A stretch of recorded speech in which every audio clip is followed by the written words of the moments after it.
మన ఛానల్కి స్వాగతం. ఈ రోజు కథ రోలింగ్ కొండల మధ్య ఉన్న ఒక విచిత్రమైన చిన్న పట్టణంలో లిల్లీ మరియు జేక్ అనే ఇద్దరు స్నేహితులు విడదీయరాని బంధాన్ని పంచుకున్నారు. చిన్ననాటి సాహసాల నుండి యుక్తవయసులో తప్పించుకునే వరకు అవి విడదీయరానివి. జీవితపు కష్టాలు, విజయాల ఋతువులను తట్టుకుంటూ వారి స్నేహం శాశ్వత పుష్పంలా వికసించింది.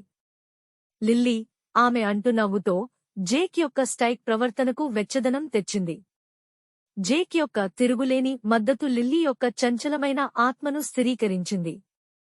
కలిసి వారు అడవిలో దాచిన మార్గాలను అన్వేషించారు, నక్షత్రాల ఆకాశం క్రింద రహస్యాలు గుసగుసలాడారు మరియు వారి బుగ్గలపై కన్నీళ్లు ప్రవహించే వరకు నవ్వారు. ప్రతి క్షణం వారి భాగస్వామ్య జ్ఞాపకాల చిత్రపటంలో చెక్కబడింది. కాని కాలం గడిచే కొద్దీ జీవిత బాధ్యతలు వారిని వేర్వేరు దిశల్లోకి లాగాయి. లిల్లీ సందడిగా ఉన్న నగరంలో తన కలలను కొనసాగించింది, అయితే జేక్ కుటుంబ మూలాలను చూసుకోవడానికి వెనుకబడి ఉన్నాడు. వారి మధ్య మైళ్లు మరియు సంవత్సరాలు సాగినప్పటికీ వారి బంధం చెక్కుచెదరలేదు.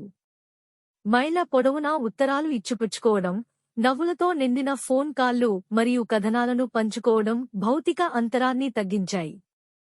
నిజమైన స్నేహం యొక్క హృదయంలో దూరం కేవలం ఫుట్నోట్ మాత్రమే. లిల్లీ మరియు జేక్ యొక్క కనెక్షన్ సమయం మరియు స్థలాన్ని అధిగమించింది.